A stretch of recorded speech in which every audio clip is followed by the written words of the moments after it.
está aqui hoje, gente, para falar do cenário de 2026. Acho que vocês já viram muitas notícias, né, falando desse ano, que vai ser um ano muito desafiador. E vai ser um ano desafiador por quê? Primeiro, porque a gente tem Copa do Mundo e tem eleições aí acontecendo e um cenário político aí bem complicado. E segundo, gente, a gente tem 11 feriados prolongados. 7 desses feriados caem entre sexta-feira e segundas-feiras. Então, tudo isso, esses três fatores, vão afetar os faturamentos das empresas nesse ano.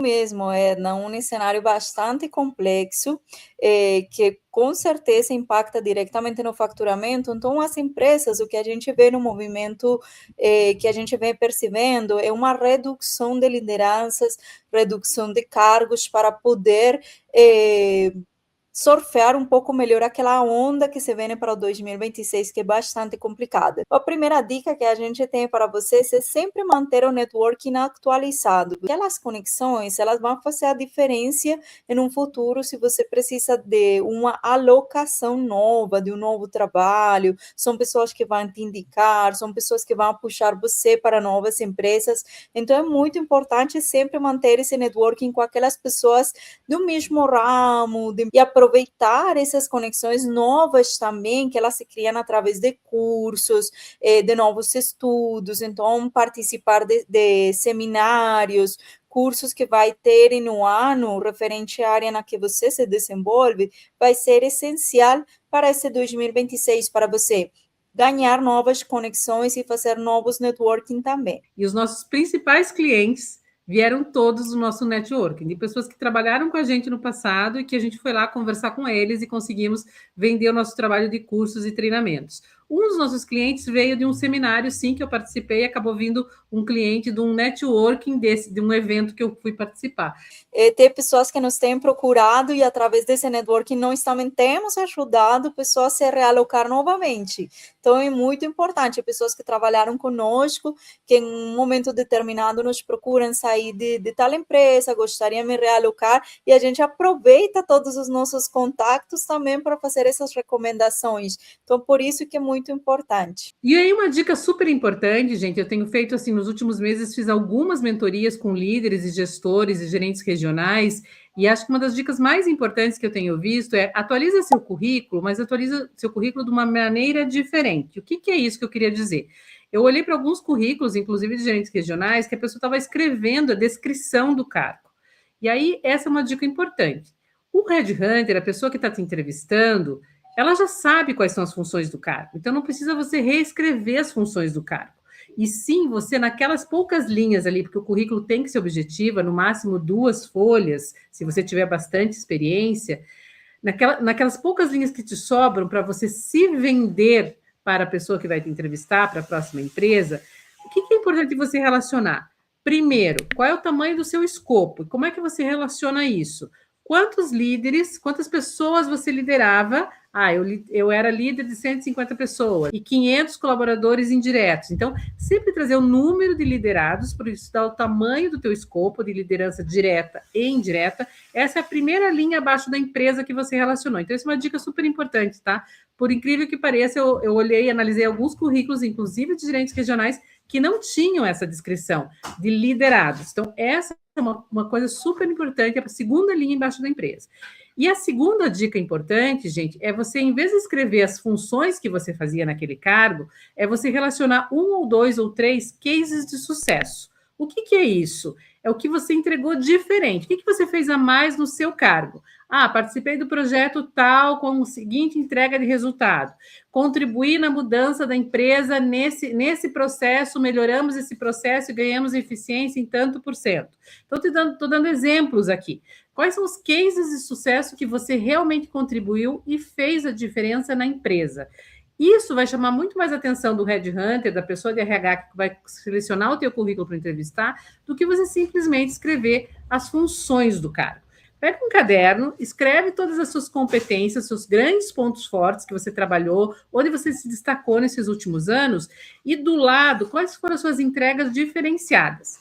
Mas é uma dica excelente. Eu acho que eu nunca tinha escutado e, sem dúvida, vai fazer grande diferença, porque sim, a gente vem escutando muito sobre cada vez o CV perder mais importância e, de fato, descrever o cargo não vai fazer diferença, não vai fazer você o suficientemente atrativo para ser headhunter se você contar o que você fez de diferente, vai mudar muito, e de fato muitos profissionais já fazem isso. Isso nos leva à nossa seguinte dica, que é manter o LinkedIn atualizado. O LinkedIn, independente que você leve 15, 10, 20 anos em uma companhia, ou leve 5 ou 3, se você está começando, é muito importante. Hoje ela é uma ferramenta de trabalho muito importante, por onde muitos profissionais procuram novos empregados. Então, você precisa estar sempre muito ativo, ainda que você esteja consolidado na companhia que você esteja.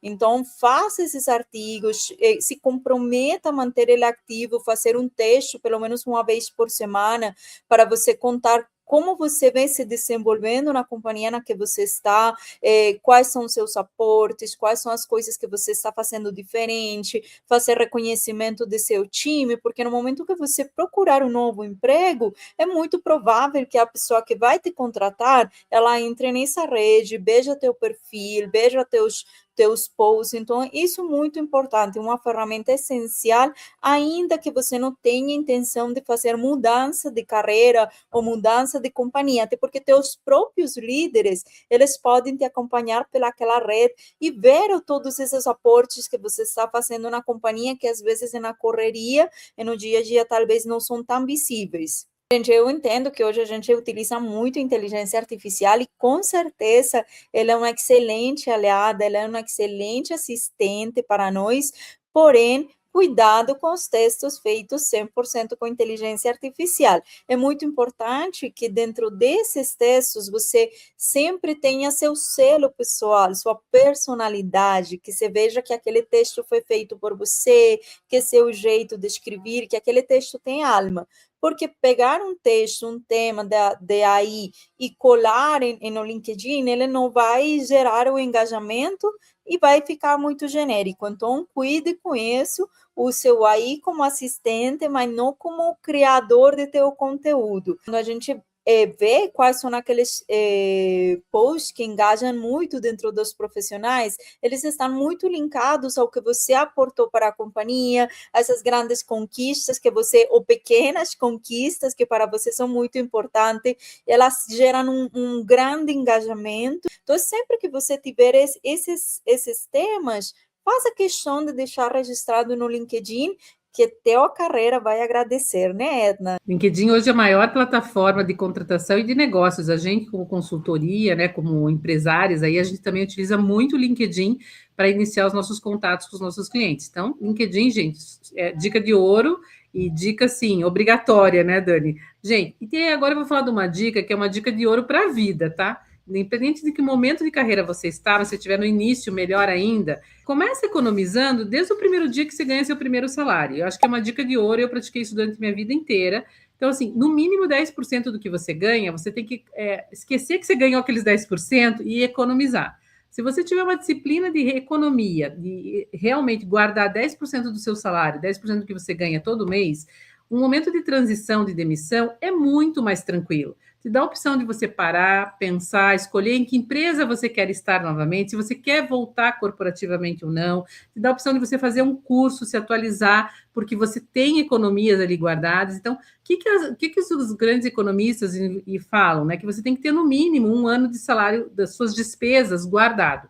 Esse é o mínimo necessário, tá, gente? Como uma reserva de emergência. Mas o que eu aconselho vocês, e foi uma coisa que eu pratiquei durante minha vida inteira, guarda dinheiro todo mês um pouquinho. Se você conseguir guardar 10%, ótimo. Se for 20%, melhor ainda. E eu falo isso para minha sobrinha que tem 20 e poucos anos. Letícia, começa a guardar dinheiro desde cedo. Por quê? Porque isso te dá segurança num momento de transição. Então, ano passado eu fiz mentoria com alguns profissionais, alguns que estão tranquilos, sim, economizaram, e outros que não tinham guardado nada, e de uma hora para outra, aquele dinheiro da rescisão se consumiu rapidamente, né? Porque tem filhos, tem contas para pagar, e aí a pessoa entra numa situação desesperadora de aceitar a primeira oportunidade que aparece, a primeira que aparece, porque realmente tem que pagar as contas. Então, acho que uma dica de ouro, gente, e isso serve para a vida, para todo mundo, aprenda desde cedo a guardar dinheiro. Se fizerem esse controle numa planilha de Excel, relacionando os gastos diariamente, vocês vão olhar e dizer, aqui eu posso economizar. Parece que não, mas um cafezinho por dia é 10, 15 reais. Quando você soma isso no mês, dá 500 reais no mês. Então, se eu somar 15 reais vezes 20, 25 dias, dá 450, 500 reais no mês. Então, se você economizar 500 reais no mês, no final do ano, isso já vai ter virado aí uns 5 mil com aplicação e investimentos. E isso te dá tempo para você pensar e escolher melhor a tua próxima empresa. E eu tomei essa decisão lá atrás, em 2024, quando eu fui desligada, eu parei para pensar. Fui para Nova York, fui fazer um curso, depois decidi que eu não queria voltar corporativamente, mais que eu não queria trabalhar mais de segunda a sábado e que eu queria ter um pouco mais, poder organizar minha vida de outra forma, né, com mais tempo, com mais qualidade de vida, com mais presença com meu marido, podendo viajar a hora que eu quisesse. E isso que foi o que me levou também para abrir a consultoria, usar todo o conhecimento que eu tinha, toda a experiência para ajudar outros pequenos empresários e médios empresários e dar formação e treinamento, que foi nosso ano intensivo de 2025, junto com a Dani, fazendo treinamentos em grandes empresas como a Riachuelo e como a Leroy Merlin. E eu queria acrescentar que, sim, com certeza, poder ter uma tranquilidade financeira, ela vai te permitir fazer uma transição muito mais leve, muito mais tranquila. Que eu também estive no outro cenário, no momento que eu tive que fazer uma transição de carreira, mas eu não tinha economia. Então, o que fiz? Eu estava trabalhando, mas depois do trabalho eu tinha que fazer aquilo que eu queria, que era atualizar o currículo, procurar empresas, me atualizar nos estudos, para poder ir a essa nova área que eu realmente queria. Foi um processo que foi muito exaustivo, ela não é impossível, mas com certeza é muito mais cansativo, muito mais difícil que se a gente tiver a tranquilidade para fazer isso com calma. A gente queria falar um pouco de mentoria, gente. Por incrível, assim, nesses últimos 2 meses, acho que eu mentorei mais de 5 pessoas em diversas empresas, diversas funções, todos eles querendo uma transição de carreira, ou já estando na transição de carreira, ou fazendo a transição de carreira, ou planejando essa transição de carreira agora para 2026. E o que é importante falar da mentoria, gente? Que a mentoria ajuda você primeiro a entender os seus objetivos, o que você realmente quer, olhar para as suas competências, como você pode potencializar essas competências, olhar para os seus pontos a desenvolver e como é que você desenvolve esses pontos para a próxima empresa, para o próximo cargo e para a próxima função. Para encerrar, eu quero falar que sim, os cenários, eles são desafiadores, porém tem novos cenários também vindo, não sei se vocês viram nas notícias também, Brasil e Europa estão tentando o fechamento do Mercosul. Se esse tratado de fato acontecer, a ideia é que para o 2033 os aranceles dos produtos europeus, especialmente o textil, é um deles, chegue a zero. Isso que vai fazer com que muitas marcas vão querer entrar. Não podemos esquecer que o Brasil é um mercado de 230 milhões de consumidores e é sumamente atrativo. E com essa facilidade pode trazer muitas mais empresas, muitas mais marcas, e os profissionais precisam estar preparados para se realocarem nessas novas empresas. Então, sim, quero reforçar o convite da Edna. Se você está passando por essa transição, quer fazer uma mudança de carreira, conte com a mentoria do Varejo Expert, com a experiência nossa, que com muito gosto a gente adoraria, vai adorar receber vocês e ajudar vocês.